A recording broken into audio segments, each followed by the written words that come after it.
Bismillahirrahmanirrahim. Assalamualaikum warahmatullahi wabarakatuh. Alhamdulillahi rabbil alamin alladhi allafa qulubina bil ikhwa fa asbahna bi ni'matil ikhwani ikhwana bi idhnillahi subhanahu wa ta'ala. Wassalatu wassalamu ala rasulillahi alladhi bi ittiba'i sunnatihi syarifati asbahna bi idhnillahi lil muttaqina imama. Fa salawatullahi alaihi wa salamuhu tam wa ala alihi wa sahbihi وذريته وأمته إلى يوم الميعاد وبعد. أحباب الله وأحباب رسوله صلى الله عليه وسلم، أوصي نفسي وإياكم بتقوى الله فقد فاز المتقون فلا تموتن إلا وأنتم مسلمون. فقال تعالى: يا أيها الذين آمنوا اتقوا الله حق تقاته ولا تموتن إلا وأنتم مسلمون. Saudara-saudariku, alhamdulillah kita dipertemukan kembali untuk melanjutkan kajian kita di malam Jumat seperti biasa, Aqsa, kajian Al-Quran Sunnah Solution, bersumber pada referensi Al-Quran dan sunnah-sunnah Rasulullah SAW. Ada yang istimewa dan berbeda di malam hari ini bahwa kita masih melanjutkan kajian online dan kami mengkonfirmasi bahwa flyer yang sedianya kita akan mulai ba'da maghrib tadi kita hadirkan ke ba'da isya karena ada penyesuaian kondisi tertentu. Dan mudah-mudahan Allah Subhanahu wa Ta'ala senantiasa merahmati, membahagiakan, dan memberikan taufik pada setiap aktivitas kita sehingga berlangsung dengan lancar, baik, membahagiakan, dan dirahmati oleh Allah Subhanahu wa Ta'ala. Malam hari ini insya Allah kita akan lanjutkan kajian kita pada tafsir surah Al-Baqarah di ayat ke-27.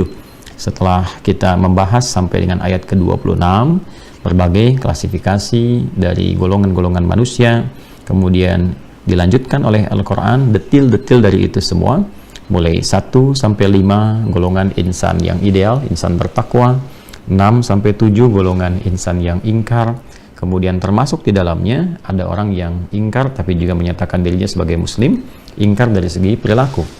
Lalu golongan yang terakhir, yang keempat, adalah golongan munafik, orang-orang yang menyatakan beriman, berislam, namun hatinya bermasalah, saking tinggi masalahnya sampai kemudian tega menyoal keyakinannya sendiri atau bahkan orang-orang yang meyakini Islam dan mengamalkannya dengan baik. Itu disebutkan di ayat ke-8 dan bahkan sampai ayat ke-20. Di ayat 21 sampai dengan ke-22 Allah Subhanahu wa Ta'ala memberikan petunjuk dan penguat kepada 4 golongan ini agar kembali kepada jalan kebaikan, jalan kemuliaan, dan termasuk pada golongan ideal yang pertama, yaitu insan bertakwa. Karena itu diminta semuanya untuk kembali mendekat kepada Allah, semuanya menyembah Allah, dan dibuka dengan panggilan untuk semua manusia. Ya ayyuhan nasu a'budu rabbakumul ladzi khalaqakum wal ladzina min qablikum la'allakum tattaqun. Tujuannya mengembalikan manusia pada golongan pertama, diberikan hidayah, diberikan penguat, kemudian diturunkan dan diutus seorang rasul, dipilih sesuai dengan masanya, eranya, kebiasaannya agar mudah diterima dan mudah dijadikan teladan dalam berkehidupan, agar mampu membimbing masyarakatnya kembali kepada jalan yang benar dan mendapatkan nilai-nilai ketakwaan di hadapan Allah Subhanahu wa Ta'ala. Jalan itu adalah jalan ibadah, jalan penyembahan kepada Allah, dan menjadikan semua aktivitasnya tercakup oleh petunjuk Allah Subhanahu wa Ta'ala yang disampaikan melalui setiap rasulnya. Dan bagi kita tentunya Rasul mulia Nabi Muhammad sallallahu alaihi wasallam. Karena itu semua kegiatan kita dari bangun tidur sampai tidur lagi dibimbing oleh Rasulullah sallallahu alaihi wasallam sehingga menjadi ibadah dalam ridha Allah Subhanahu wa Ta'ala. Dari bangun tidur kita sudah ibadah, makan kita ibadah, minum kita ibadah, berpakaian kita ibadah, bahkan hal yang paling sederhana, masuk toilet, keluar toilet, dipandu sehingga bisa menjadi ibadah. Dari mulai langkahnya, doanya, bimbingan di dalamnya, semua nyaris tidak akan ditemukan dalam Islam setiap aktivitas kecuali bersanding dengan bimbingan, panduan yang menjadikan kegiatan itu menjadi ibadah di hadapan Allah Subhanahu wa Ta'ala. Sehingga terkonfirmasilah Quran surah ke-51 Adz-Dzariyat ayat 56 yang menegaskan wa ma khalaqtul jinna wal insa illa liya'budun. Tidaklah aku jadikan jin dan manusia, kata Allah, kecuali untuk menjadikan semua aktivitasnya didedikasikan, diniatkan, ditujukan untuk ibadah kepada Allah Subhanahu wa Ta'ala. Maka dengan jalan ibadah itulah nanti nilai-nilai takwa bisa diraih, ya. Baik itu sifatnya ritual, melatih kita terhubung dengan Allah, lalu diimplementasikan dalam tindakan sosial, karakter kinerja kita, sehingga terbimbing oleh aura-aura positif yang langsung mendapatkan cahaya-cahaya Rabbani, sehingga terangnya begitu mencerahkan dan menghasilkan hasil yang berkemajuan. Lalu diberikan argumentasi logika bagaimana Allah menyiapkan kepada kita tempat yang terbaik, nyaman beraktivitas, bumi-bumi ini diatur dengan baik, dari awan dicurahkan hujan yang memberikan kedamaian, ketentraman. Namun karena perilaku manusia kadang-kadang menyebabkan musibah-musibah terjadi untuk dievaluasi. Maka semua itu dijelaskan kepada kita, tumbuhan, konsumsi, macam-macam, supaya kita sadar dan mengembalikan apa yang rutinitas keseharian kita kerjakan ini dengan kesadaran itu kembali mengingat Allah. Ya, kembali kepada visi awal, bagaimana kita berkehidupan, kemana kita akan kembali, bekal apa yang sudah kita siapkan. Dan semua itu terpandu dalam satu kitab yang secara sempurna Allah turunkan pada Rasulullah SAW, yaitu Al-Quran. Maka di Al-Quran, awal sampai akhir menjadi bimbingan kehidupan kita. Maka diminta kita untuk meyakini itu semua, sehingga semua bukti ditampilkan. Baik dari keterangannya, informasi yang sangat tajam, terpercaya, dibuktikan secara historikal bisa dilacak, Rasulnya ada, nasabnya istimewa, peninggalannya masih ada, jejaknya bisa ditelusuri. Semua itu menjadikan kita tak memiliki celah untuk menyoal, tak memiliki celah untuk berargumentasi atas nafsu yang ingin ditampilkan, dorongan-dorongan keburukan yang mungkin ingin dimiliki karena keinginan-keinginan mandiri. Maka ditampilkan itu semua dalam Al-Quran sebagai petunjuk berkehidupan. Karena itu ketika tidak ada celah lagi, Allah Subhanahu wa Ta'ala menegaskan di ayat ke-23 sampai 24, kalau Anda pun masih ragu dengan keterangan yang disampaikan Nabi, buktinya sudah jelas, maka silahkan cari, coba argumentasi yang setara dengan itu, bikin semisal Al-Quran, sehingga apple to apple untuk dikomunikasikan, didialogkan. Bukan Anda berargumentasi tanpa bukti, menyoal tanpa argumentasi. Maka hal demikian tentunya jauh sekali dari nilai-nilai kebaikan yang bisa diteladani. Karena itu orang-orang yang nekat mempertahankan argumentasi hampanya, bahkan menyesatkan diri dan orang lain dalam berkehidupan, maka terancam ia dengan pidana tanpa batas, ya, yang kemudian memasukkan dia bahkan ke neraka yang paling dalam sebagai bahan bakarnya. Ya, karena kenapa? Karena semua hal yang telah Allah berikan kepadanya untuk membahagiakan dia, bukan hanya ia tolak, tapi ia tantang juga, bahkan ia lawan juga, dan menyiapkan hal-hal lain yang bertentangan dengan nilai-nilai kemuliaan yang telah Allah lekatkan pada kehidupannya, dan ia pertahankan itu sampai wafat. Walaupun Allah berikan kesempatan untuk kembali sampai di ujung kehidupannya. Kira-kira itu gambaran besar dari ayat 23 sampai 24. Lalu bagi orang yang sadar dengan semua keterangan itu dan dia merasa memang benar, saya diciptakan untuk pulang. Karena itu kan kita meniti jalan akhirat. Ya, meniti jalan akhirat kan gambarannya sederhana kan. Kita itu hidup punya vektor, kan kecepatan bukan kelajuan. Kalau kelajuan itu melaju tapi tanpa arah. Ya kan? Di fisika kan gitu. Melaju tanpa arah, tidak ada vektornya. Kecepatan itu melaju ada arahnya, makanya ada vektornya, kembalinya ke akhirat, kan? Nah, dengan kesadaran ini ditampakkan di pandangan kita, ada orang meninggal, diantarkan, kita mengucap doa dan sebagainya, terdengar berita bahwa si fulan telah pulang mendahului kita, langsung diperlihatkan di hadapan pandangan kita untuk memberikan satu kesadaran yang kuat bahwa nanti saatnya kita pun akan berada di kondisi itu. Maka apa yang harus disiapkan? Jadi idealnya bahwa tempat ini akan ditinggalkan, dunia akan ditinggalkan, dan kita menuju akhirat sekarang. Baiknya, karena itu dikatakan telah meninggal dunia, artinya meninggalkan dunia menuju tempat selanjutnya. Dan hukum kehidupan mengatakan setiap tempat yang akan dituju memerlukan bekal. Jadi sebetulnya pencarian bekal kita di tempat sementara ini dipersiapkan untuk perjalanan berikutnya, gitu kan? Kalau saya misalnya akan ke Amerika, artinya saya mengumpulkan bekal untuk berangkat ke Amerika, kan? Mustahil saya berangkat tanpa bekal. Harus saya siapkan dulu. Bagaimana mendapatkan visanya, bagaimana bisa mendapatkan tiketnya, bagaimana bekal di perjalanan, dan sebagainya, berapa lama saya akan ada di sana. Nah, kita ini sadar sepenuhnya bahwa kita akan meninggalkan dunia, berangkat ke negeri akhirat, negeri yang baru. Dan di sana selamanya, nggak akan berangkat kemana-mana lagi. Artinya, bekal yang kita kumpulkan pun mesti optimal. Nah, pemberangkatan itu ke sana. Bila kesadaran ini sudah terpatri dalam jiwa kita, maka berbahagialah. Maka ada kesadaran awal, modal awal yang mengantarkan kita untuk mengevaluasi jalan hidup kita untuk lebih baik ke depan. Ya kan? Orang bisa memilih macam-macam, tapi pada akhirnya dia akan tetap berada di situasi yang sama, pulang, melewati gerbang kematian, gerbang perpindahan dari alam dunia ke alam akhirat, barzakh, pemisah yang tak tampak, langsung kita kembali. Nah, orang yang sudah sadar dan meyakini akan kembali, lalu dengan kesadaran itu dia mencoba mendekat kepada Allah. Dia yakin atas apa yang Allah sampaikan, buktinya ditampilkan, dia ingin berubah. Maka dia ingin menjadikan sisa hidupnya lebih baik. beraktivitas, beramal yang Allah sukai, Allah ridhai sebagai bekal dia pulang. Tetap di dunia, tetap beraktivitas, dia masih menjadi pilot, masih menjadi arsitek, masih menjadi polisi, menjadi tentara, dia masih jadi birokrat, jadi menteri, jadi rakyat, jadi petani, jadi tukang kebun, ya, jadi tukang mengajar seperti saya misalnya, ada ustadz, ada kiai, ada habib, ada macam-macam. Tapi dia punya visi yang sama, menjadikan semua misi amal ini untuk Allah sukai sehingga jadi bekal pulang. Semua pekerjaan, amal, jika disifati dengan hal-hal yang dipandang baik oleh Allah, maka menjadi amal soleh.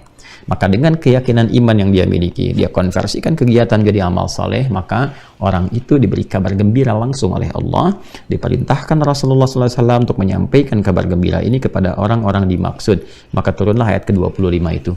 وَبَشِّرِ الَّذِينَ آمَنُوا وَعَمِلُوا الصَّالِحَاتِ. Muhammad SAW berikan kabar gembira pada orang-orang semua kalangan yang telah meyakini dengan ketentuan Allah, yakin dengan Allah, yakin dengan jalan hidup yang Allah bimbingkan, lalu dia konversikan dengan keyakinan itu, semua kegiatan ia menjadi amal yang Allah sukai. Anna lahum jannatin tajri min tahtihal anhar, bahwa disediakan untuk mereka saat mereka pulang kembali kepada Allah, menempuh jalan yang benar ini. Terserah Anda mau pilih jalan yang mana, jalan tol, jalan lambat, jalan ninjamu, terserah. Yang penting ujungnya adalah kebahagiaan, kan? Terserah, yang penting ujungnya adalah akhirat dan jannahnya.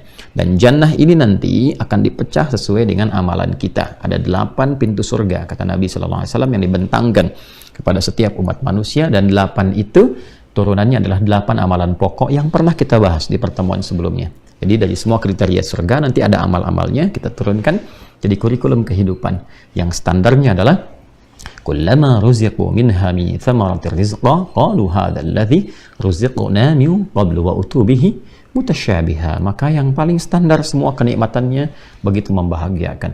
Mala ainun ra'at wala udhunun sami'at wala khatara ala qalbi bashar. Tak pernah terlihat sebelumnya, tak sama dengan yang pernah terdengar informasinya yang seperti digambarkan. Informasinya benar seperti yang Quran sampaikan, tapi lamunan kita melamunkan itu tak sama dengan imajinasi yang hadir di kepala kita. Nyata sifatnya, ya kan? Kemudian wala khatara ala qalbi bashar, dan nggak pernah terlintas seperti itu betul gambarannya. Ya, dan kita disediakan oleh Allah kenikmatan yang luar biasa. Kelihatannya warnanya sama, mirip-mirip, tapi rasanya bisa beda, Masya Allah. Dan pasangan-pasangan yang indah, yang serasi, yang membahagiakan, azwajum mutahharah, dan kekal di dalamnya, hum fiha khalidun. Nah, lalu kemudian di ayat ke-26-nya Allah memberikan pelajaran besar bagi orang-orang yang seringkali berargumentasi yang dangkal, seringkali menyoal hal-hal yang Allah sudah tampilkan dari contoh-contoh, sampai kemudian hal-hal kecil pun yang sebetulnya Allah jadikan manfaat di situ, ya soal juga. Ya, maka ketika Allah sudah tampilkan surga, gambarannya, keindahannya, dibuat contoh-contoh dalam berkehidupan, lalu diberikan metafor-metafor yang mungkin terkait dengan alam, dengan hewan, dengan tumbuhan, sebagian kalangan masih menyoal, pertanda ada persoalan dalam imannya. Maka diturunkan ayat ke-26 untuk merespon itu semua. Ya, contoh-contoh dimaksudkan ini, baik mungkin yang terlihatnya kecil, sederhana seperti nyamuk, di ayat lain ada lalat dan sebagainya, atau juga ankabut, kan? Spider, laba-laba gitu kan, dan sebagainya. Pada hakikatnya adalah ada hikmah di balik itu yang diminta kita untuk belajar dalam. Dan keimanan seseorang itu yang menentukan bagaimana ia bisa menangkap pesan-pesan yang dimaksudkan lewat ayat-ayat dan perumpamaan dimaksud. Sehingga innallaha la yastahyi ay yadriba mathalan ma ba'udatan fama fawqaha fa ammal ladzina amanu faya'lamuna annahu al-haqqu min rabbihim. Orang-orang yang beriman, terpatri keimanan dalam jiwanya, dia menyadari, oh ini pasti ada maksud di dalamnya. Allah pasti memberikan pesan yang kuat. Bahkan dengan seekor nyamuk pun Allah gambarkan kepada kita satu hikmah yang sangat luar biasa. Jangan sampai hidup seperti nyamuk, cuman sedot sana, sedot sini, setelah tersedot semuanya meninggal begitu saja. Ada orang yang hidupnya cuman tenaganya tersedot, terkuras untuk kerja, kumpulkan harta, ini itu, nggak sempat cari bekal akhirat dan meninggal begitu saja. Nastapa dia. Tidak melahirkan apapun kecuali penyakit dalam berkehidupan, ya kan? Sehingga mesti diperbaiki, ya. Dan pun demikian, karena itu Nabi seringkali mengilustrasikan, diantaranya yang sangat viral kan, kalaupun ada dunia itu bermanfaat untuk berkehidupan, itu kan sementara saja. Kalaupun ada manfaat yang benar, maka kalaupun ada sekecil ya sayap nyamuk, ya, sayap nyamuk saja, sekecil saja, ya, maka tentunya tidak akan pernah diberikan pada orang-orang yang ingkar kalau memang kebahagiaan sejati. Tapi ternyata dunia kan fana. Ya, tidak mendapatkan apapun kecuali setetes saja, bagian kecil dari kehidupan, setetes. Ya, jadi kalaupun ada nikmat yang diperoleh, jangan dulu terlampau berlebihan, jumawa, sombong karena Anda hanya mendapatkan setetes saja. Ya, pun demikian. Kalaupun Anda sedang kehilangan sesuatu, jangan terlalu sedih meratapi karena yang hilang itu setetes dari diri Anda. Ya, masih banyak sekali yang terbentang di hadapan kita. Kan bisa kita dapati. Wa ammal ladzina kafaru fayaquluna madza aradallahu bihadza mathala yudhillu bihi katsiran wa yahdi bihi katsiran wa ma yudhillu bihi illa al-fasiqin. Karena itu orang yang ingkar, dia selalu mencari karena udah ingkar kan. Nah, yang ingkar ini selalu mencari alasan, mendebat, berargumentasi padahal apa yang ditampilkan oleh Allah sudah benar, sudah hak.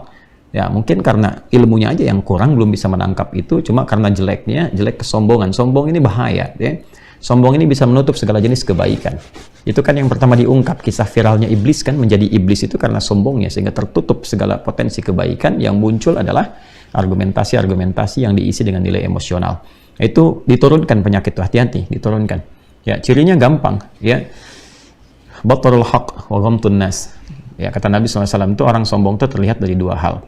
Ya, yang pertama senantiasa menolak kebenaran, disampaikan itu ya cari celah aja, walaupun sudah merasa bahwa itu benar dia cari celah. Ya, atau dia merasa bahwa nggak ada argumentasi lain, dia lalu menyerang personal orangnya supaya dia melupakan esensi persoalannya. Dan ghamtun nas, menganggap remeh manusia. Ya, jadi kalau memang ada kesalahan mau diperbaiki, sudah ketahuan berargumentasi. Dan problem terbesar adalah kadang-kadang mempertahankan itu dengan memunculkan sesuatu sifat yang salah untuk mempertahankan kesalahannya. Ya, kadang dengan kata-kata yang macam-macam. Ya, si fulan juga belum tentu benar. Ya, dia juga pasti ada salahnya. Ya, tapi kalimat itu hanya untuk menutupi kesalahan yang ada. Ini persoalannya dan tidak menunjukkan esensi perbuatan yang disoalkan. Karena itu di batarul haqq wa ghamtun nas sangat berbahaya. Menolak kebenaran, mengingkari sesuatu yang sebetulnya mudah diperbaiki, dan kalaupun diperbaiki sebetulnya jalan kebahagiaan terbentang. Cuman karena kesombongan, karena arogansi kadang-kadang dipertahankan, dan itu yang kadang diviralkan. Iblis kan memviralkan itu. Ya, menganggap bahwa dia punya kebaikan, Adam punya kesalahan, diviralkan, bahkan anak cucu Adam dipengaruhi, sehingga menjadi satu bagian golongan bersama iblis dan aneka prajurit dan tipu dayanya. Ini mesti hati-hati, sangat kita mesti renungkan, karena waktunya singkat di dunia itu. Jangan sampai pulang membawa sesuatu yang salah, yaitu warisan yang keliru. Ya, nah kalau itu dipertahankan, maka masuk nanti golongan yang disebut fasik, ya, illal fasiqin, dan tidak ada yang memilih jalan itu kecuali orang-orang yang memang salah, gitu kan, dan bergeser dari jalur kebenaran, maka disebut dengan fasik. Ya, fasik itu orangnya, jamaknya fasikin atau fasikun, perbuatannya fasak, sifatnya disebut fisq, ya, atau juga fusuk. Nah, karena itu cirinya bagaimana? Nah, ini akan kita bahas di ayat ke-27. Hati-hati jika ada orang yang terkontaminasi dengan ciri-ciri ini, segera bertobat, termasuk diri saya, kita semua, karena kan setan itu terus menggoda sampai kita akan kembali kepada Allah, dan puncak godaannya saat sakaratul maut. Itu yang mesti hati-hati. Siapa saja, apa saja ciri orang fasik ini, siapa saja yang terkontaminasi oleh sifat-sifat ini, itu yang kita turunkan sehingga mampu kita jauhi dalam berkehidupan. Bismillahirrahmanirrahim, ayat ke-27, dan saya sekarang akan menguatkan, memperkenalkan kembali ini tafsir yang termasuk tafsir awal sekali yang dinisbatkan kepada sahabat mulia Abdullah bin Abbas radhiyallahu taala anhuma. Ini Tanwirul Miqbas bin tafsir Ibn Abbas radhiyallahu taala anhuma. Ini satu jilid saja, tapi tafsir yang sangat spesial karena dinisbatkan langsung kepada sahabat mulia Ibn Abbas radhiyallahu taala anhuma, yang langsung didoakan oleh Rasulullah SAW dengan doa yang viral sampai kini. Allahumma faqihhu fid din wa 'allimhu ta'wil. Dan kelak bergelar turjuman Al-Quran, ya, pakar penafsir Al-Quran. Ayat 27. A'udzu billahi minasyaitonir rajim. Bismillahirrahmanirrahim. Alladzina yanquduna 'ahdallahi min ba'di mitsaqih wa yaqta'una ma amara Allahu bihi ay yusala wa yufsiduna fil ard. Ulaika humul khasirun. Baik, mari kita lihat teman-teman sekalian. Keterangan di sini dulu, baru kita kemudian beralih kepada detailnya. Detail ini yang akan kita konfirmasikan dari berbagai macam ragam kitab tafsir dan juga tentunya ayat-ayat Quran yang menyertainya. Bismillahirrahmanirrahim. Alladzina yanquduna 'ahdallahi fi hadzal nabiy sallallahu alaihi wasallam. Dan yang dimaksud orang-orang golongan fasik ini adalah orang-orang yang yaitu memutus, ya, atau juga naqd itu bisa memutus, bisa juga kemudian menentang, ya, bisa juga membantah ya, atau bergeser dari perjanjian dengan Allah yang telah disampaikan melalui nabi ini, yaitu Muhammad sallallahu alaihi wasallam, min ba'di mitsaqihi ay taghlidhihi wa tashdidihi wa ta'kidihi, setelah Nabi sallallahu alaihi wasallam memberikan keterangan yang kuat, yang tegas dengan contoh-contoh bahkan teladan dalam berkehidupan dalam kasus-kasus yang pernah beliau tangani dalam hidupnya sebagai pedoman untuk kita. Wa yaqta'una ma amarallahu bihi minal imani wal arham, dan orang-orang yang terkontaminasi penyakit fasik ini sehingga menjadi fasik atau fasikin, yaitu orang-orang yang juga memutuskan apa yang telah Allah perintahkan untuk dilakukan dari perkara iman wal arham dan perkara hubungan-hubungan tali kekeluargaan atau tali kasih sayang. An yusala bi Muhammadin sallallahu alaihi wasallam, yang hendaknya itu disambungkan berdasar petunjuk yang tersambung kepada petunjuk Rasulullah sallallahu alaihi wasallam. Wa yufsiduna fil ardi bita'wiqin nasi an Muhammadin sallallahu alaihi wasallam, dan banyak berbuat sekali kerusakan di tempat ia berpijak di bumi itu, dan khususnya dengan mempengaruhi orang-orang supaya bergeser dari pedoman hidup yang dibawa oleh Rasulullah sallallahu alaihi wasallam. Ulaika humul khasirun ay maghbununa bi dhahabid dunya wal akhirah, yaitu orang-orang yang mereka terugi sekali, tidak mendapatkan apapun dari potensi-potensi kemuliaan yang bisa didapat saat meninggalkan dunia menuju akhirat. Nah, apa detil dari ini semua? Mari kita turunkan bersama-sama, dan waktu kita sangat singkat. Mudah-mudahan dari yang singkat ini Allah berikan kemampuan pada kita untuk bisa memahami dengan baik dan menjaga diri dalam berkehidupan serta mengamalkan apa yang ditunjukkan lewat ayat ini. Bismillahirrahmanirrahim. Kita turunkan.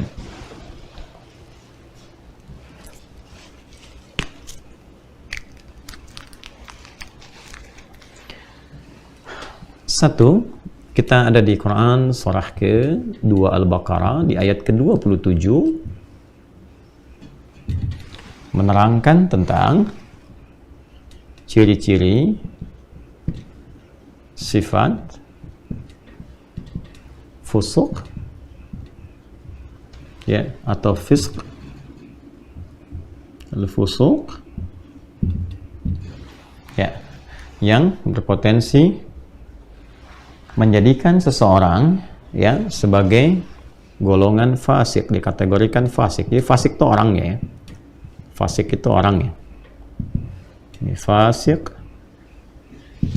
jamaknya fasikun atau fasikin, di ayat fasikin karena dia masuk kepada objek, ya, di situ. Baik, perhatikan baik-baik teman-teman sekalian. Kalau objek pasti nasab, kalau jamaknya kasih ya dan nun di ujungnya. Ini poinnya, ya. Kata dasarnya nanti verbnya, ini subjeknya, ya kan? Ini noun, kata bendanya, ya. Kemudian di sini nanti ada verbnya fi'il, ya. Fi'ilnya ini fa'il, ini fi'ilnya fasak, ya. Fasak ini pekerjaannya, aktivitasnya, ya, fasak. Ya, contoh misalnya makhluk pertama yang berbuat fasak, melakukan pekerjaan fasak. Fasak itu bergeser dari ketaatan, lawan dari taat. Di lawannya itu taat, ya, taat. Ini lawannya. Jadi sifat baiknya taat. Ketika seorang bergeser dari ketaatan, maka perbuatannya disebut dengan fasak. Orangnya fasik, keadaan sifatnya disebut dengan fusuk. Ya, bila menyertai satu persoalan yang besar disebut fisq, seperti menuduh, gitu kan, tanpa bukti dengan tuduhan yang berpotensi memecah, ya, melahirkan pertikaian yang besar, itu fisq, ya, dzalikum fisq, gitu ya. Nah, ini poinnya teman-teman sekalian. Ini makhluk pertama yang berbuat perbuatan ini, yaitu iblis, yang ada di surat Al-Kahf yang kita baca kan tiap malam Jumat. Ada yang baca Yasin, ada yang baca Al-Kahf di ayat 50. Wa idh qulna lil malaikati isjudu li adama fasajadu illa iblis kana minal jinni fafasaqa, kan, fafasaqa an amri rabbih. Maka iblis itu berbuat fasak. Ini artinya bergeser dari ketaatan. Makanya disebut iblis. Tadinya jin yang taat, kemudian berubah menjadi iblis karena sifat fasaknya. Jika itu kemudian diwariskan dari godaan waswas, alladzi yuwaswisu fi sudurin nas, diberikan itu godaannya kepada setiap manusia, maka apa yang terjadi? Yang terjadi adalah maka setiap manusia berpotensi, ya, mendapatkan ini virus atau virus yang iblis waswaskan dalam diri manusia sehingga berubah perilakunya, bukan orangnya, berubah perilakunya menjadi menyimpang. Saat menyimpang itulah disifati oleh Al-Quran dengan nama fasik, jamaknya fasiqin. Apa ciri dari sifat ini, penyimpangan dimaksud? Inilah yang dimaksud di ayat ke-27. Kita akan turunkan. Satu, di sini saja ya, supaya gampang. Satu, alladzina, di poinnya. Kan? Yanquduna ahdallah min ba'di mitsaqih. Min ba'di mitsaqih. Ya, ini poinnya satu ya. Baik, fokus di saya campurkan khatnya ya. Di sini ada nasakh, sini sudah masuk ke ruk'ah ke ujung supaya ada variasi sedikit memudahkan. Alladzina ini sering sekali saya sampaikan, disebutkan sebanyak 1080 kali dalam Al-Quran untuk menunjuk pada sifat general, umum sifatnya. Nakirah sifatnya umum. Artinya apa? Artinya potensi menyimpang ini dilekatkan oleh setan dalam bentuk was-was, godaan pada semua kalangan dari manusia. Besar, kecil, tua, muda, laki-laki, perempuan, kan? Berpotensi mendapatkan godaan, gangguan dari setan yang membuat ia menyimpang dari ketaatan kepada Allah. Harusnya taat, dia menyimpang, ya kan? Semua berpotensi, jadi nggak ada yang lepas dari godaan setan, ya kan? Nggak ada yang lepas, tetap digoda. Nanti perbedaannya apakah dia mendapatkan perlindungan maksimal dari Allah atau tidak. Dan untuk mendapatkan perlindungan maksimal itu Allah berikan jalan, itu poinnya. Dari sejak dilahirkan, nanti ada doanya seperti Quran surah 3 ayat ke-36.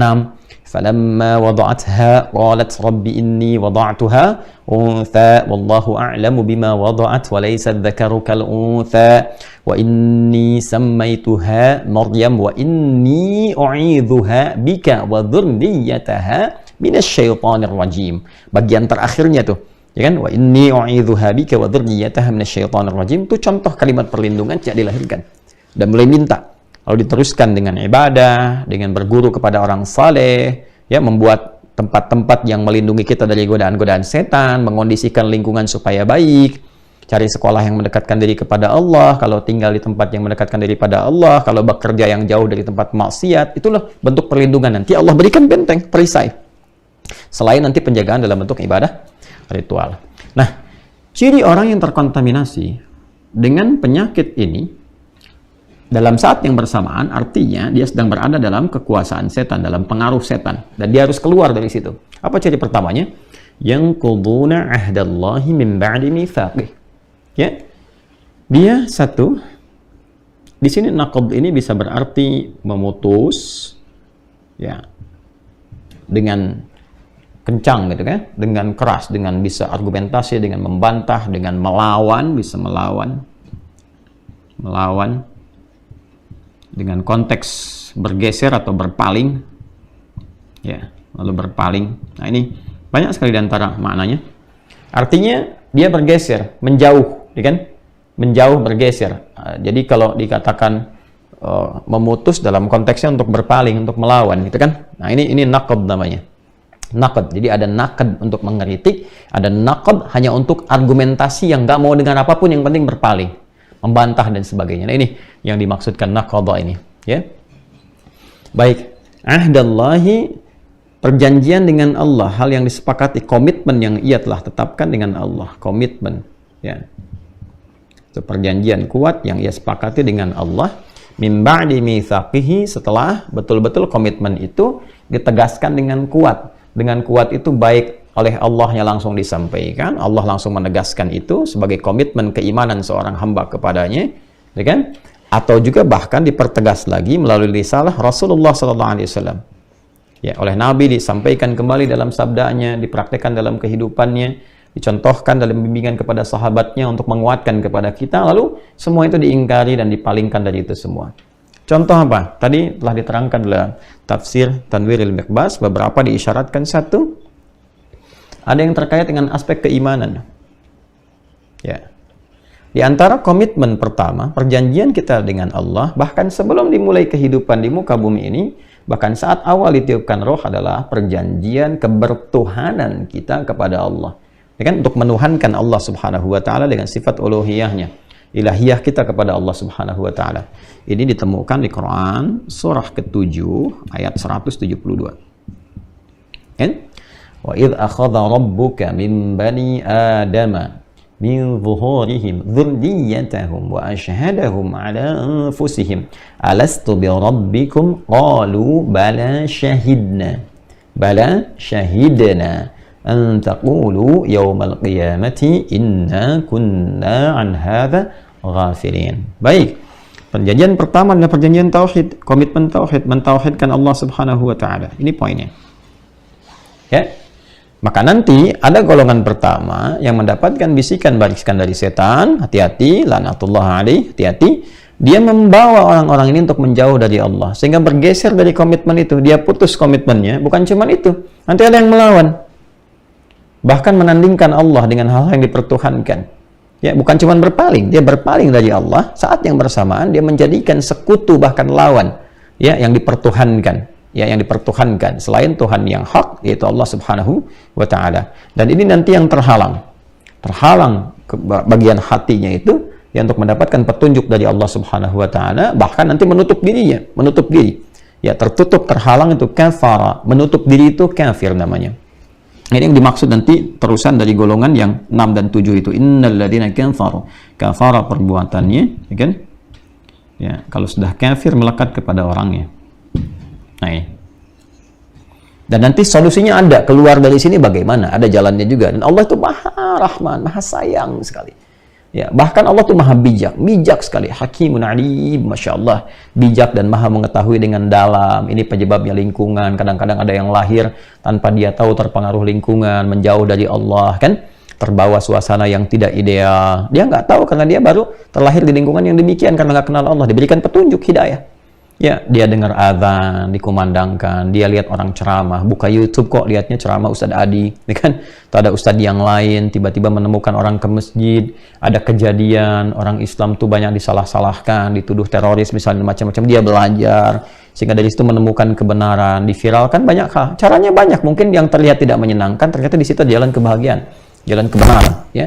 Ini selalu diberikan petunjuk dari sini. Ini yang pertama, bergeser dari nilai keimanan. Bentuknya banyak, ada kufur, dan tertinggi di atas ini ada syirik, ya, syirik, ya, dari kata asyraka yusyriku, asyraka, ya kan, asyraka, kemudian orangnya disebut dengan musyrik, ya, musyrik. Yang kafir sudah pasti musyrik. Tapi musyrik tidak semuanya kafir, karena ada yang mengatakan beriman, tapi dia berbuat syirik. Hati-hati ya. Nah, dia mengatakan Tuhannya Allah, dia kemudian juga mengatakan saya beriman, tapi dari segi praktek kehidupannya ternyata dia juga percaya pada kekuatan-kekuatan lain yang menentukan kehidupan selain dari Allah. Ya, hati-hati, syirik itu banyak sekali jenisnya. Syirik terhadap benda-benda, ya kan? Saat yang bersamaan dia meminta misalnya kepada tumbuhan, benda-benda, macam-macam, atau datang kepada orang-orang yang mengaku bisa menerawang, melihat ini itu, yang sebetulnya bagian dari qada dan qadar, dari aspek keimanan. Rukun iman kan ada 6 ya, masih ingat? Iman kepada Allah, malaikat, kitab, rasul, akhirat, dan qada dan qadar. Hati-hati. 6 pokok ini menentukan sekali aspek yang ini. Dan aspek tauhid. Dan jika ada orang-orang yang datang kepada orang-orang yang membawa nilai-nilai keyakinan bahwa dia mampu menguasai 6 ini, atau bahkan satu bagian dari 6 itu bermasalah, ada syiriknya nanti. Ya, saya bisa menerawang masa depan Anda akan begini, ikuti kata saya begini. Padahal dia sedang menjalankan, ya, profesi yang dalam tanda petik bertentangan dengan ini. Ya, profesi maksiat dalam konteks kacamata syariah. Ya kan? Dan sekarang itu sebetulnya bukan profesi. Orang-orang tertentu kadang ingin menjadikan itu bagian dari legal, menyebutnya sebagai profesi. Itu sebagai kesalahan, dan sebagai penyimpangan dalam persepsi syariat. Itu bisa dibuktikan, gitu kan? Ya, nah ini seperti perdukunan dan lain sebagainya, ya, hal-hal demikian ditolak oleh Islam. Ini kan gambaran syariat. Saya sedang menjelaskan pandangan Islam dalam konteks ini, ya kan? Jadi kalau Anda merasa muslim atau mukmin, Anda harus yakin dengan keyakinan ini, karena basicnya adalah ini, keterangan kita dari Al-Quran, dari hadis, dari petunjuk. Islam mengajarkan demikian. Ya, dan dalam konteks ini undang-undang juga menjamin penegakan demikian, supaya kita berpikir berkemajuan, mencerdaskan, mencerahkan, basicnya spiritual. Pasal 29 ayat 2 kan, negara menjamin kemerdekaan tiap-tiap penduduk untuk memeluk agamanya masing-masing dan beribadah menurut ajaran agamanya itu. Ya? Ini poinnya teman-teman. Ya, jadi agama kita mengajarkan aspek tauhid yang pertama, iman yang pertama, dan ini dijamin oleh undang-undang. Makanya ketika kita menegakkan nilai ini, beriman, bertauhid, menjauhi syirik, Terus memviralkan supaya orang-orang Islam itu terjauh dari syirik itu dijamin oleh undang-undang, ya kan? Supaya terjaga, dan nafas kita ini kita dedikasikan untuk membangun bangsa, bangun negara dengan nilai kebaikan, nilai ketakwaan dan ketaatan. Kembali ke sini. Ini gambarannya. Ini bagian awal ya. Jadi hati-hati kalau kita dalam berkehidupan ada godaan-godaan yang memalingkan dari ketakwaan, ketauhidan kepada Allah, maka ini penyakit. Dan bisa masuk pada golongan yang ini dengan tingkat yang pertama dan paling bahaya. Ya. Dan nanti ketika keluar dari iman, ini keluar itu berpaling untuk menolak. Menolak itu radda, ya ruddu itu menolak. Berpaling untuk menolak disebut irtadda. Orang yang disebut dengan murtad. Ya, irtadda. Kalau ini musyrik nanti yang ini ada murtad. Irtidad. Kemudian ininya irtadda, irtaddu. Kemudian orangnya disebut dengan murtad. Ya. Nah, ini hati-hati. Ini banyak nanti modusnya, macam-macam. Semacam misalnya mengajak untuk menikah atau dengan rayuan-rayuan, tapi dengan catatan Anda pindah agama. Ini berarti melanggar komitmen keimanan dari awal. Makanya ditegaskan di Quran surah kedua Al-Baqarah nanti saat masuk ke ayat 221. Ya. Jelas sekali disampaikan tegas di situ, wala tankihul musyrikati hatta yu'min wala amatun mu'minatun khairum min musyrikati walau a'jabatkum wala tunkihul musyrikina hatta yu'minu wala 'abdun mu'minun khairum min musyriki walau a'jabakum ulaika yad'una ila an-nar. Kan? Awas, hati-hati tuh. Orang-orang ini mengajak Anda kepada sesuatu ancaman yang bahaya. Ya, sedangkan Allah mengajak kepada kebaikan, mengarahkan pada kemuliaan dan kebahagiaan supaya tidak persoalan di kemudian hari. Di dunia pasti bermasalah. Pernikahan-pernikahan di situ nanti mencapai kebingungan, sakinahnya sulit didapat. Ya sulit, yang ini mau sholat, yang ini bingung. Ya ujung-ujungnya nanti harus memilih, apalagi sudah punya keturunan jadi bingung. Ya itu baru aspek keyakinan. Belum nanti aspek wasiat, belum nanti aspek apa lagi? Aspek pembagian warisan dan sebagainya, hubungan dengan kerabat kadang terputus nanti karena nggak nyambung. Mana sakinahnya di situ? Dan akhiratnya jadi bahaya. Ya, kalau keimanan itu mesti lugas disampaikan, tapi dengan konteks yang lembut, ya, konteks yang benar sehingga mencerahkan, itu poinnya, tidak menyudutkan satu persatu, tidak, tapi memberikan pencerahan secara objektif sehingga bisa dijelaskan, bisa diterima dengan objektif juga dan bisa ditelusuri, dipahami dengan baik sehingga di situ bisa disadari dan pilihan kan kembali ke masing-masing. Tapi kita wajib untuk saling mengingatkan. Ini poinnya teman-teman sekalian.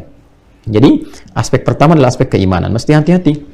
Apakah nanti yang menggiring kepada kekufuran, menggiring pada kesyirikan, ya, atau bahkan nanti kedua hal ini lewat proses pemurtadan. Bentuknya bisa macam-macam. Ya, bentuknya bisa macam-macam. Maka ini gambaran yang pertama adalah komitmen perjanjian dengan Allah, setelah itu ditegaskan. Ya, keyakinan itu sangat tegas sekali poinnya. Lalu kedua, implementasi dari iman. Ya, masih dalam poin yang pertama di sini. Ya, ahdallah, perjanjian dengan Allah. Ya, turunannya apa saja yang telah disampaikan oleh Rasul. Implementasi dari iman. Iman itu implementasinya nanti turunannya adalah amal. Sini adalah amal. Nah, amal pertama sebagai pembuktian iman itu sifatnya disebut dengan ibadah. Nah, kan? Nanti kita akan temukan bentuk ibadah ini penegasannya di Quran surah contoh 20 ayat ke-14.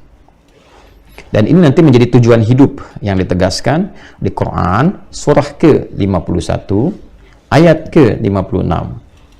Bahkan sifat ibadah ini diteruskan ke sini lagi ke perjanjian dengan Allah nanti. Caranya nanti diusahakan dengan cara di Quran surah ke-98 ayat ke-5. Penjelasan ini secara detail kita akan coba tumbuhkan ke sini. Kita alihkan ya. Baik. Bisa disesuaikan nanti kameranya supaya bisa lebih jelas ya. Baik, teman-teman sekalian, kita fokus ke sisi yang ini. Kita ambil contoh tadi dari implementasi iman melalui amal yang kemudian masuk spektrumnya disebut dengan ibadah. Dari mana kita temukan bahwa iman pembuktiannya lewat amal, lalu kemudian wujudnya lewat ibadah? Kita tadi terangkan pertama Quran surah ke-20 Thaha ayat ke-14. Allah menyampaikan innani, kan? Innani, ini Allah yang menyampaikan, kata Allah, anallahu. Tegaskan, Innani anallahu. Ini poinnya. Baik ya. La ilaha illa ana. La ilaha illa ana. Ini keimanannya nih. Lalu implementasi ini fa'budni. Fa'budni wa aqimis salata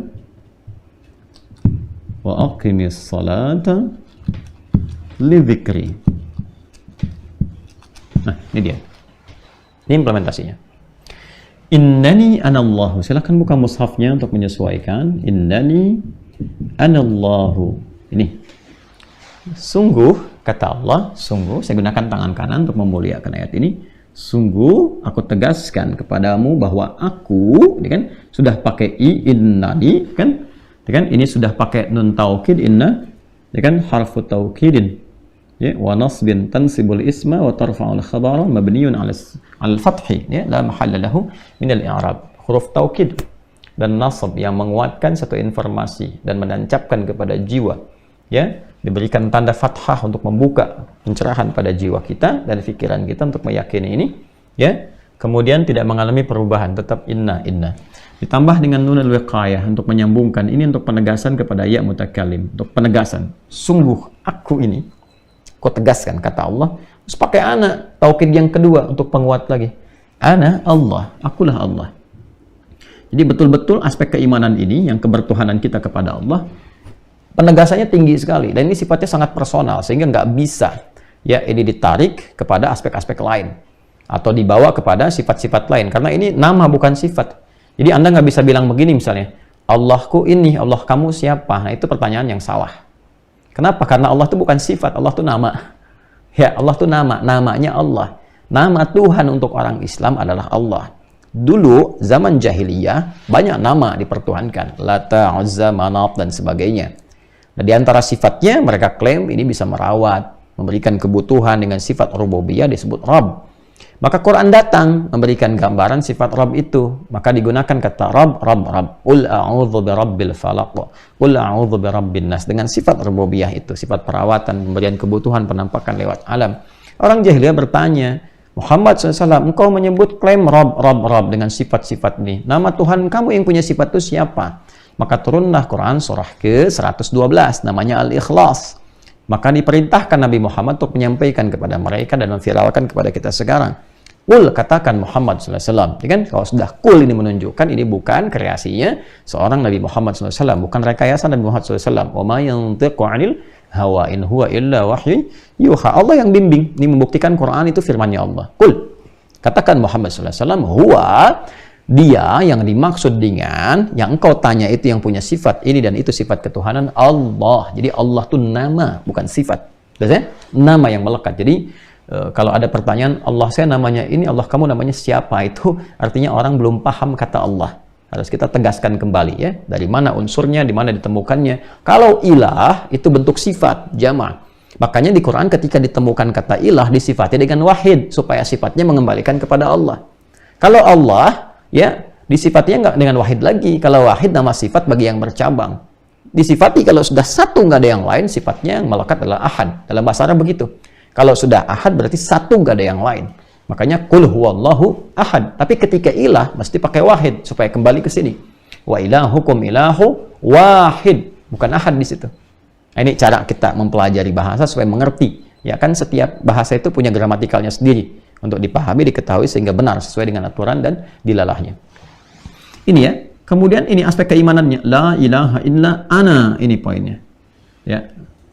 Tidak ada yang dipertuhankan satu pun ini nih. Nah, ini baru sifat nih ilah ini, sifat ya. Ya. Kecuali yang punya sifat ini siapa? Ana, kata Allah. Siapa ana ini? Allah. Makanya di depan dikatakan innani ana Allah. Kata Allah ini saya ini, yang punya ini semua sifat ketuhanan itu saya Allah. Namanya Allah. Baik ya? Innani anallahu la ilaha illa ana. Yang ini dinafikan, yang ini diisbatkan, tetapkan.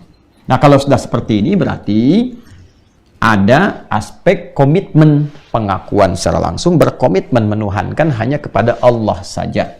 Ya, kalau kita yakin dengan itu semua tanpa keraguan, maka ini disebut dengan iman namanya. Ini iman itu yakin tanpa ragu, sekalipun tidak kita bisa lihat dengan kasat mata kita. Ya, tapi kita rasakan semua kekuatan, keadaan dan sebagainya. Ya kan? Matahari kan saking terang cahayanya, ya, kita rasakan betul, kita yakin semakin kuat nih, walaupun nggak mampu melihat sinarnya karena saking kuatnya.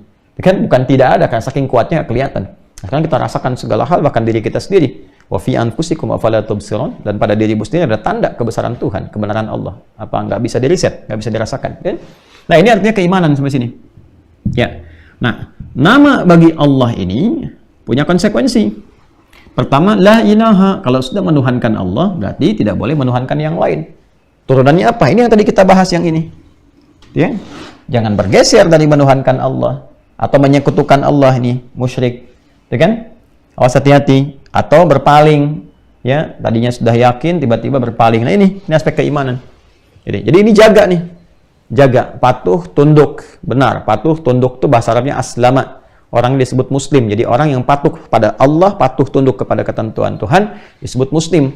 Jaga itu sampai pulang. Wala tamutunna illa wa antum muslimun. Ini poinnya.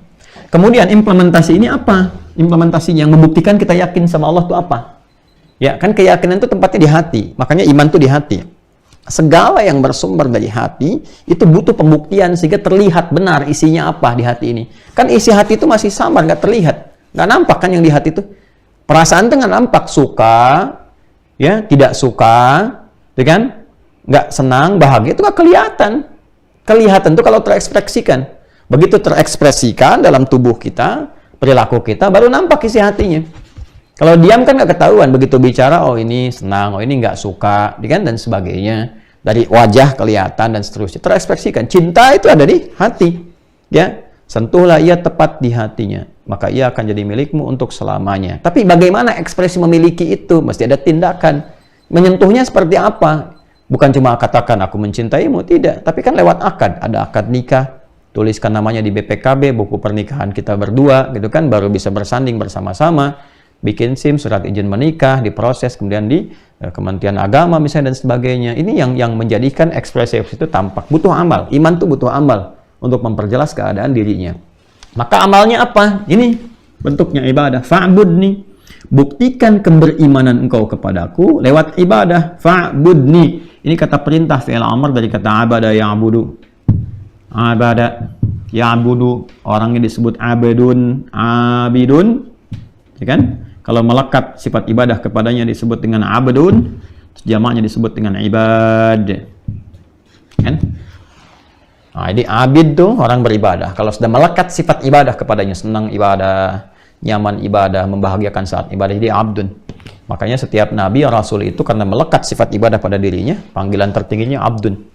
Nabi Muhammad SAW ketika diisrakan kan pakai abdun. Subhanalladzi asra bi'abdihi. Nah, ketinggian ibadah. Untuk memberikan kesan bahwa orang yang banyak ibadahnya dekat kepada Allah, kan? Maka Allah pun akan memuliakan dan mengangkat dia lebih daripada derajat sebelumnya. Seperti Nabi di Isra dan Mi'raj kan. Balik ke sini. Nah, jadi ini teman-teman sekalian, komitmennya ibadah nih. Nah, ada orang-orang yang menyatakan sudah beriman, ini alladzina yanquduna ahdallahi min ba'di mitsaqi. Ini dia sudah mengatakan beriman kepada Allah dan imannya kan butuh pembuktian. Klaimnya di lisan dia beriman, tapi problemnya dia memutus amal yang menunjukkan implementasi imannya, pembuktian imannya. Maka apa yang dia lakukan? Dia mengatakan klaimnya beriman, tapi orang ini memutus ibadah, tidak beramal. Ya. Ya kan? Dia hanya katakan di lisannya, tapi dia tidak buktikan lewat perilakunya. Nggak nyampe ke hati imannya tuh. Contoh paling gampangnya apa? Langsung di Quran ditunjukkan. Contoh ibadahnya wa aqimis sholata lidzikri. Contoh ibadah yang memverifikasi keberadaan iman seseorang itu salat. Nah, contohnya salat. Karena itu dalam Al-Qur'an salat pun disebut dengan iman. Ya, salat disebut dengan iman. Di mana ditemukan? Di Quran surah kedua ayat 143. Lihat ke ujung ayatnya supaya cepat. Wa ma kana Allahu liyudhi'a imanakum. Ya kan? Kalau dari awal ayat kita baca wa kadzalika ja'alnakum ummatan wasatan litakunu syuhada'a 'alan nasi wa yakuna rasulu 'alaikum syahida wa ma ja'alna al-qiblata allati kuntum 'alaiha. Kan? Illa lina'lama man yattabi'ur rasula mimman yanqalibu 'ala aqibaihi. Ya. Nah, sampai ke ujung kita temukan wa ma kana Allahu liyudhi'a imanakum. Di situ salat disebut dengan iman. Kan ayat ini turun ketika kiblat sudah beralih dari Masjidil Aqsa ke Masjidil Haram, ke awal kiblat, ke semulanya. Tiba-tiba beberapa orang yang tidak mengikuti perjalanan Nabi tahu kisah itu, mereka sudah sholat. Mereka mengkonfirmasi bagaimana status sholat kami sebelumnya yang masih menghadap ke arah Masjidil Aqsa karena tak mampu menerima info tadi. Ya kan, viralnya kan kalau sudah pulang, dulu belum ada teknologi seperti sekarang. Sekarang baru 1 menit, baru 1 detik saya melakukan ini, sudah viral, rame segala rupa. Ya kadang-kadang narasinya disusun-susun yang aneh-aneh gitu kan. Nah, hati-hati ya teman-teman sekalian, saya mengingatkan juga nih, ya sumber referensi utama tuh di akun kita tuh. Ya, yang ada centang biru tuh di Instagram, ada Hidayat Official gitu kan. Kemudian juga di YouTube yang sekarang sedang berjalan, Hidayat Official. Hati-hati tuh ya. Nah, ada yang bikin akun-akun yang kadang-kadang dimirip-miripkan atau disama-samakan, ya, terus gambarnya juga atau ikonnya dicoba didekat-dekatkan hanya untuk mencari kepentingan-kepentingan dunia tertentu tuh. Hati-hati tuh. Itu juga berpeluang berdosa sekali karena bisa memanipulasi orang-orang dan menduga itu akunnya kami. Ya, kadang-kadang interaksi dan sebagainya. Ada di IG saya lihat sampai followernya 1,8 jutaan tuh ya, kurang lebih. Namanya Kajian Ustadz Adi Hidayat. Hati-hati, itu bukan saya itu. Dan saya lihat ke bawahnya pada jualan gitu ya. Bawa nama kita tuh. Kadang-kadang interaksi ini dan itu bukan akun kami ya. Hati-hati ya. Saya lihat juga ada kadang-kadang dipotong tuh. Videonya dari kita dipotong, dikasih narasi. Kayak beberapa yang tersebar ya, bikin ini, bikin itu. Padahal bukan bagian dari kita juga. Itu hati-hati juga ya. Nah, saya kembalikan lagi. Nah, di zaman Nabi penyebarannya nggak secepat itu. Jadi nggak ada teknologi seperti sekarang, belum ditemukan. Kemudian ketika kembali rombongan dengan Nabi, baru menyebar infonya. Mereka mengatakan bagaimana status kami. Maka turunlah ayat ini untuk merespon. Ya, sholat kalian sepanjang dikerjakan dengan iman, karena ketidaktahuan itu sudah tercatat oleh Allah karena imannya itu. Ya, nanti turunannya nanti ayat 115 itu. Walillahil masyriqu wal maghrib. Fa aina ma tuwallu fa thamma wajhullah. Kemanapun kau menghadap karena ketidaktahuan itu, Allah yang menemukanmu. Bukan engkau repot kemudian untuk mencari hujah karena ketidaktahuanmu. Allah berikan rukhsah di situ. Baik ya? Maka ini salat disebut dengan iman. Singkatnya begitu. Karena itu salat di dalam Al-Qur'an disebut dengan iman. Pembuktian iman ada pada salat. Ya. Karena itu Nabi tegas mengatakan al-farqu bainal mu'min wal kafir tarkus shalah atau kama qala Rasulullah sallallahu alaihi wasallam. Kalau Anda ingin lihat perbedaan seorang yang berkomitmen memegang imannya dengan orang yang mengabaikan imannya, coba cek dalam sholatnya. Jika ditinggalkan sholatnya, permasalahan dalam imannya. Problem. Kan? Nah, kalau diisyaratkan begini, pasti akan ditemukan. Orang mengaku beriman tapi tidak sholat. Ditemukan nih, hati-hati. Kalau sedang ada di situasi itu, berarti sedang terbawa oleh apa? Oleh ini, provokasi dari setan. Was-was ini. Ini yang tadi disampaikan. Sedang dikuasai atau diperalat oleh setan, mesti kembali, mesti hati-hati ya. Saya ulangi, mesti kembali, mesti hati-hati. Nah, ini saking sayangnya Allah diterangkan supaya kembali, dan indahnya itu Masya Allah ketika diberi jalan dan dia mau kembali, itu dipuji oleh Allah, dimuliakan, dibimbing jalan untuk kembali dengan baik. Itu Masya Allah. Betapa banyak orang-orang yang dulu terlihat masa lalunya kelam, lalai, nggak pernah sholat, bahkan nggak pernah sholat. Nggak tahu dia beriman atau enggak, cuman klaim aja, berbuat maksiat banyak. Tapi tiba kemudian ada sentuhan di jiwa, dia mau berubah, dia taubat. Masya Allah, hasuna taubatuhu, hasuna islamuhu. Taubatnya bagus, kemudian Islamnya bagus, diperbaiki. Husnul khatimah di ujungnya. Ya, dia menjaga itu. Ada yang jadi ahli masjid aja, ada yang tetap bekerja, tapi menjadi lebih baik. Ada yang berdakwah macam-macam. Dan orang mengenal kebaikannya, bukan keburukannya. Ditutup oleh Allah tuh. Ya, indahnya itu kalau kembali sholat. Itu Masya Allah, keburukan masa lalunya itu jadi inspirasi. Kalaupun diceritakan jadi hikmah, bukan aib. Bukan aib yang diguncingkan. Tuh lihat tuh dia tuh pemabuk, tukang narkoba gini, bukan. Tapi yang jadi itu kisah inspiratif. Dulu orang ini terjebak begini, sekarang dia bisa berubah begini dan begini, Masya Allah. Itu indahnya. Ya, karena itu teman-teman, selalu ujung yang Allah sampaikan itu ujungnya kebahagiaan. Dan prosesnya kenikmatan, pahalanya ada di situ. Jadi itu yang paling indah, prosesnya kenikmatan, ujungnya kebahagiaan. Ya, jadi jalan Tuhan tuh yang paling indah untuk ditempuh, walaupun jalan ninja itu tawarannya tinggi, ya. Ya, maka pilihlah ya jalan Tuhanku. Fa aina tadhhabun inni dhahibun ila rabbi yahdini. Kemana engkau pergi? Aku menempuh jalan Tuhanku yang memberikan aku kebahagiaan. Baik. Kenapa sampai ke situ kita ya? Kita turunkan lagi ke sini nih. Nah, ini ya gambarannya teman-teman sekalian. Hati-hati, maka ruangnya ibadah. Turunan lainnya apalagi? Zakat. Hati-hati tuh. Yang sudah wajib zakat disiapkan. Ya, makanya dibuka peluang-peluang kan? Nah, jadi kalau ada yang memfasilitasi zakat, jangan sombong. Zakat saya nih bisa miliaran. Ente jangan sombong. Itu zakat tuh kewajiban Anda. Harusnya Anda keliling bagi-bagi itu sesuai dengan kualifikasinya. Cuman dibantu ya lewat skema ini, skema itu, ada baznas, ada macam-macam dan sebagainya. Yang dihidupkan dikembalikan lagi. Nah, kalau intinya kalau sudah kemudian masuk pada kategori ini, implementasikan. Lewat fisiknya ada sholat, lewat hartanya ada zakat. Kalau ini didiamkan, sengaja kemudian tidak dilakukan, atau menolak itu, maka tertutup atau mengingkari ini. Lawan iman kan kufur. Perbuatannya disebut dengan kafar, tadi saya terangkan. Contoh misalnya apa? Quran surah ke-14. Ibrahim ayat ke-7. Kan? Wa idh ta'adzana rabbukum la'in syakartum la'azidannakum wa la'in kafartum. Inna 'adzabi lasyadid. Baik ya?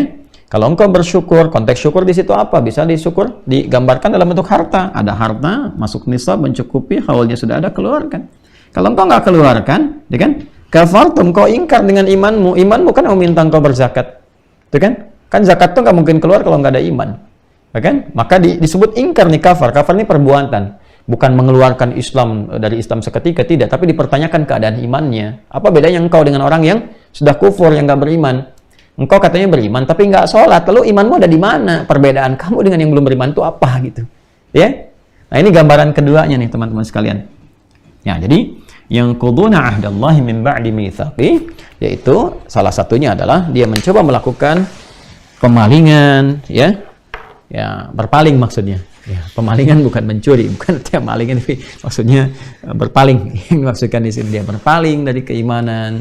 Kemudian ya dia memutus iman yang tadi seperti dia kufur, murtad, syirik dan sebagainya. Makanya hati-hati ya. Nah, semakin berkembang kekinian semakin banyak kemasannya. Kan semakin teknologi berkembang kemasan makin banyak. Padahal isinya apa? Racun, ya kan? Dikemasnya seperti apa? Madu, kelihatannya madu padahal isinya apa? Racun. Itu yang paling bahaya ya. Coba ibu pilih mana bu? Di madu apa di racun? Nah, susah ya milihnya. Hati-hati ya, kalau kemasannya kelihatan bagus tapi isinya membahayakan. Ya, dukun-dukun pada tobat ya, tobat. Yang mengaku muslim, yang beriman. Ya, ini kan petunjuk ajaran dan kami mendoakan pada kebaikan supaya kembali mencerahkan. Betapa banyak profesi-profesi yang mulia yang bisa digeluti dalam kehidupan, bisa ditekuni dan membahagiakan dibandingkan memilih jalan-jalan yang terlihat seperti sedikit memberikan kebahagiaan tapi di balik itu ada ancaman-ancaman nyata. Dan Masya Allah, boleh jadi Allah berikan inspirasi dari situ dan mengangkat derajat lebih tinggi lagi. Yang kedua, gambaran dari ini yang ditekankan oleh Nabi SAW adalah berupa amalan ibadah yang terkait dengan iman. Yang jangan sampai itu menjadi konsekuensi serius ketika kembali kepada Allah Subhanahu Wa Taala. Seperti tadi kita gambarkan sholat, zakat dan turunan yang lainnya yang mencerminkan gambaran keimanan seseorang kepada Allah Subhanahu Wa Taala. Karena itu semacam zakat kan disebutnya di Quran juga dengan nama apa? Nama sedekah. Jamannya sedekah. Sedekah itu dari kata sedekah artinya pembenaran.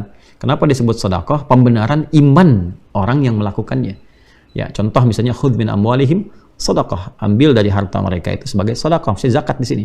Dikeluarkannya pun disebutnya sedekah lagi dan bentuknya jamak, diambil bentuk tunggal, dikeluarkan bentuk jamak. Coba keluarkannya kan di ayat ke-60 tuh. Surah ke-9, surah 9 ayat 60. Innamas sadaqatu, bentuknya jamak, lil fuqara wal masakin wal 'amilina 'alaiha wal mu'allafati qulubuhum wa fil riqab wal gharimin ya wa fi sabilillah wa ibnis sabil. 8 golongan itu dan dijamakkan sadaqat dari kata sedekah juga. Ya, kenapa disebut demikian? Untuk membenarkan keadaan imannya, karena dia yakin dengan imannya, dia berzakat. Dan manfaatnya oleh Allah dijamakkan. Ketika dikeluarkan, bentuknya jamak, memberikan kesan bahwa pahalanya begitu melimpah kepada orang yang berzakat itu karena membenarkan keadaan imannya, bukan karena membaginya. Ya, jadi kita itu sholat, yang dinilai oleh Allah mulia itu bukan sholatnya, karena pembenaran kita atas keimanan kepada Allah, karena perintah Allahnya kita benarkan, karena keimanan kita itu yang bikin tinggi di hadapan Allah. Bukan sekedar perbuatan sholatnya, tapi keadaan kita yang membenarkan, konfirmasi iman kita. Makanya panggilan sholat kan konfirmasi iman. Allahu Akbar, Allahu Akbar. Kalau ada iman, konfirmasi di hati kita itu. Ini yang dimaksud Quran surah 8 tuh, Al-Anfal ayat kedua. Innamal mu'minuna alladzina idza dzukirallahu wajilat qulubuhum. Insan beriman itu yang sejati, cirinya sederhana kata Allah. Kalau disebutkan nama Allah, ada konfirmasi getaran di hatinya. Nanti dibuktikan lewat sholat. Ya, itu perintahnya yang penting. Makanya iblis itu jadi iblis, ya. Persoalannya apa? Problemnya bukan karena sujudnya saja, bukan itu problem utamanya. Problemnya nggak menaati Allah, karena yang perintahkan sujud hormat itu Allah. Itu yang dikonfirmasi Quran surah ke-7 itu, ayat 11 sampai 12 itu. Ma mana'aka alla tasjuda idh amartuk. Qala ana khairum minhu, khalaqtani min nari wa khalaqtahu min tin. Hei iblis, kata Allah, kamu itu kenapa nggak mau sujud hormat ke Adam saat aku perintahkan? Tegas tuh, yang di highlight tuh idh amartuk. Saat aku perintahkan, ini perintahku ini, kenapa engkau nggak sujud? Hah? Kalau ini permintaan dari temanmu atau malaikat atau siapa, kamu bisa menimbang, ya kan? Tapi ini perintahku, kata Allah. Ini perintahku, kata Allah. Idza amartuk. Nah, sombong di situ, ya sudah, neraka, terlempar dari kemuliaan. Ya, qala ana khairum minhu, saya lebih hebat dari dia. Khalaqtani min narin wa khalaqtahu min tin. Kau ciptakan aku dari api, dia dari tanah. Nggak level dong, yang tinggi harus hormat kepada yang rendah. Udah sombong, keluar. Padahal Allah itu kan Rahman Rahim, dan iblis tahu itu. Sangat dibuka kesempatan bertobat. Cuman karena sombong, dia menutup tuh peluang tobatnya. Makanya hati-hati kesombongan tuh. Sombong tuh nutup jalan untuk kembali. Susah. Dikasih pengertian, membantah. Ya kan? Diberikan penjelasan, ada argumentasi. Ya, didiamkan malah makin marah. Ini kadang-kadang nggak ketemu gitu karena arogansi itu. Ya susah akhirnya. Ya, dan yang paling parah kadang-kadang apa? Kadang-kadang memperluas hal-hal yang salah itu dikemas menjadi manipulasi yang berlebihan. Akhirnya semua berpotensi ikut celaka. Nah, inilah pekerjaan iblis demikian yang diwariskan. Hati-hati. Itu diwariskan. Ya, makanya bedanya setan dengan manusia. Setan itu salah nggak mau tobat karena sombongnya. Manusia salah, manusia tobat. Kan gitu kan? Ya, Adam itu kan manusia. Nabi Adam tuh maksum, dijaga oleh Allah dari salah. Tapi di kasus ini diperkenankan salah untuk memberikan inspirasi, contoh kepada anak keturunannya yang bukan Nabi dan Rasul, yang tidak maksum, yang pasti salah. Kalau nggak tahu tuntunan, nggak tahu jalan kembali. Makanya Adam diizinkan oleh Allah itu, ya tergoda oleh iblis melakukan kesalahan, itu pengantar tugas kan ke bumi. Kan? Setelah itu kan diantarkan, sudah tahu musuhnya siapa, lalu diberikan kemudian petunjuk. Ya, makanya Adam kan mengingatkan dan viral kan di Al-Quran disampaikan, ya bani Adam la yaftinannakumus syaitanu kama akhraja abawaikum minal jannah. Quran surah 7 itu ayat 26 sampai 27 itu kan. Ya anak cucuku, hati-hati ya. Jangan sampai engkau terjebak nih oleh manipulasi iblis nih dan pasukan-pasukan dia dari setan. Hati-hati katanya, seperti mereka pernah melakukan itu yang pernah dicontohkan tuh oleh bapak nenek moyang kalian tuh saat di surga dulu, saat masa pelatihan. Ya kan? Maka turun kemudian, hati-hati bisa merubah engkau menjadi rendah di hadapan Allah Subhanahu wa taala. Maka bedanya apa? Ketika Adam dengan sifat kemanusiaannya, ya kan, melakukan perbuatan itu, diturunkan oleh Allah sifat apa? Kalimat-kalimat taubat, sifat taubat. Al-Baqarah Quran surah 2 ayat 37 itu. Fatalaqqa Adamu min rabbih kalimatin fataba alaihi. Ya, innahu huwat tawwabur rahim.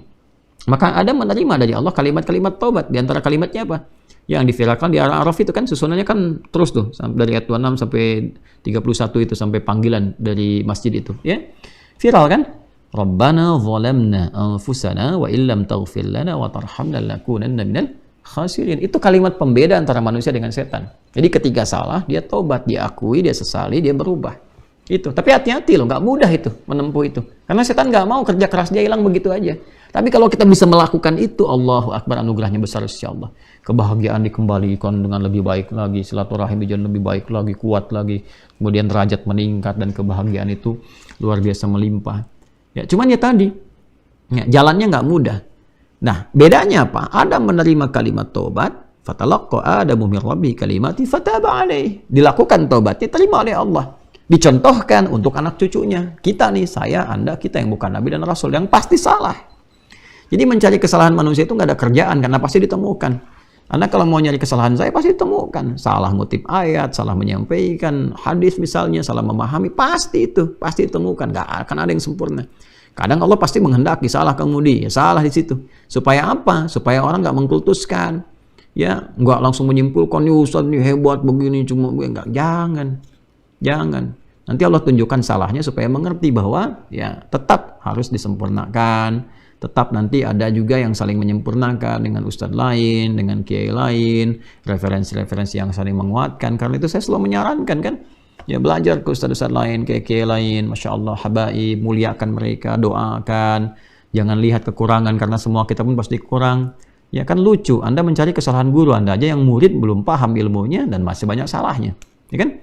Nah, maka kita semua senantiasa menundukkan diri, bertawakal kepada Allah, kemudian saling menyempurnakan.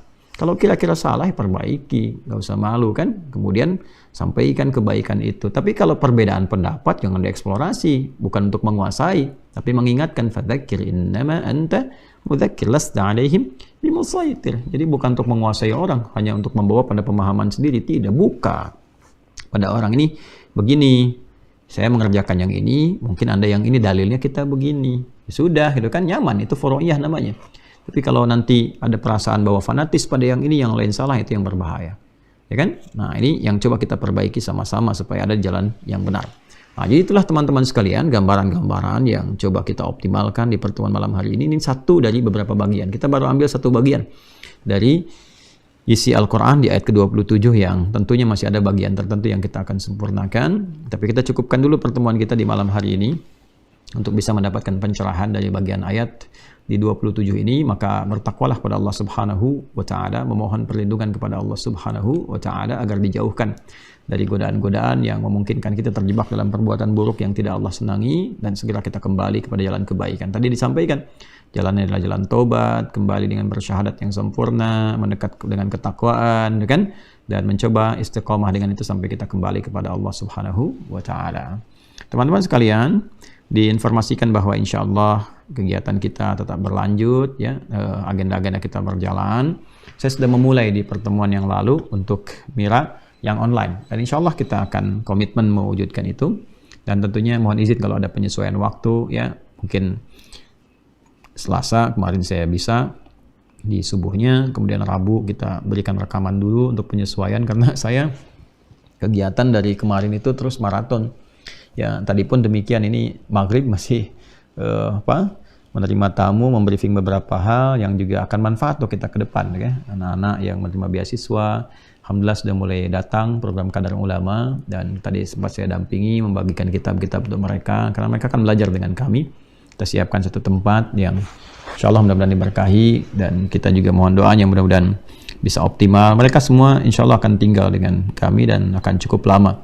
Dan saya harapkan bisa meneruskan apa yang sudah kami siapkan, dan insya Allah mereka kita berikan beasiswa dengan izin Allah Subhanahu wa Ta'ala, dari tinggalnya, makannya, akomodasinya, pelajaran-pelajarannya, dan kita niatkan mudah-mudahan semoga senantiasa diberikan keberkahan dan bimbingan oleh Allah sehingga dijaga semua dari hal-hal yang menyimpang yang tidak Allah kehendaki.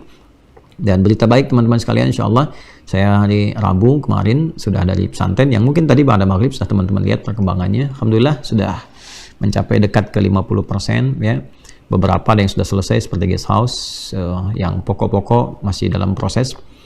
Ada masjid misalnya kan, baru teman-teman sudah lihat gambarnya, dan ada juga asrama kelas, ya, masih berproses. Mudah-mudahan kita speed up sebagian Ramadan bisa sedikit bisa dinikmati untuk dimulai ibadah sehingga ada jejak-jejak kemuliaan di situ, dan tentunya akan terus dioptimalkan. Masih terbuka peluang wakaf teman-teman sekalian.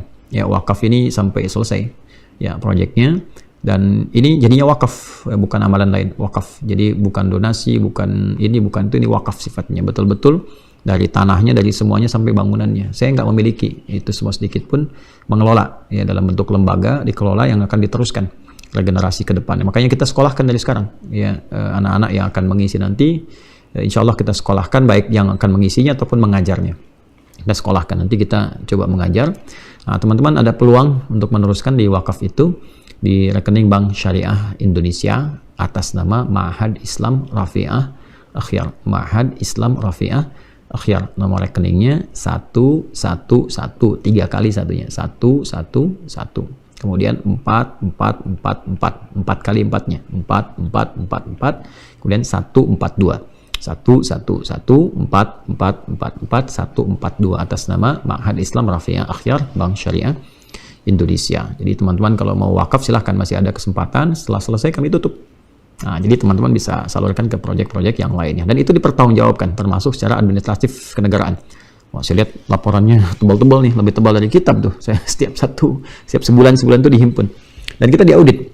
Nanti ada auditnya. Jadi kita mencoba serapi mungkin supaya tidak melanggar apapun. dari segi administrasi negara jelas, kan. Kemudian dari segi akhiratnya juga kita insya Allah kita rapikan betul-betul sehingga semua kita ada auditornya, independennya, macam-macamnya segala rupanya supaya insya Allah terjaga dengan baik. Kemudian yang kalau ingin khusus untuk masjidnya aja, misalnya saya pengen wakaf nih di masjid, nah kita khususkan tuh yang kita coba juga tampilkan di teman kita di kitabisa.com gitu ya. Kitabisa.com Anda cari wakaf jariah Masjid Mira, nah, sudah ada ya.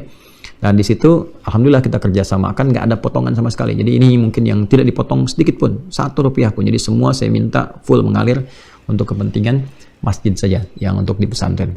Ya teman-teman, semoga Allah muliakan, semoga Allah berikan kebahagiaan untuk kita semua, dan insya Allah kita berjumpa kembali. Dan hari Sabtu insya Allah pagi saya ada kajian muslimah di Bandung ya, dari jam 8 kurang lebih sampai 10.30.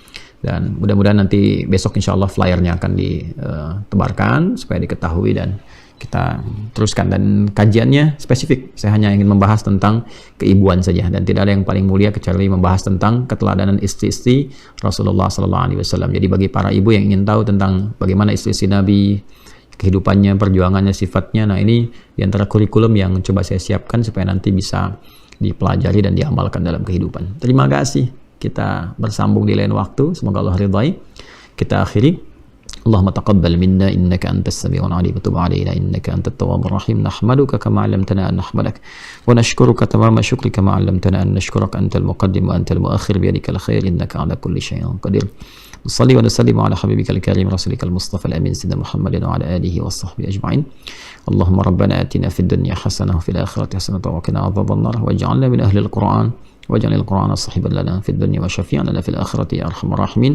وآخر دعوانا سبحانك اللهم وبحمدك نشهد أن لا إله إلا أنت نستغفرك ونتوب إليك والحمد لله رب العالمين. السلام عليكم ورحمة الله وبركاته.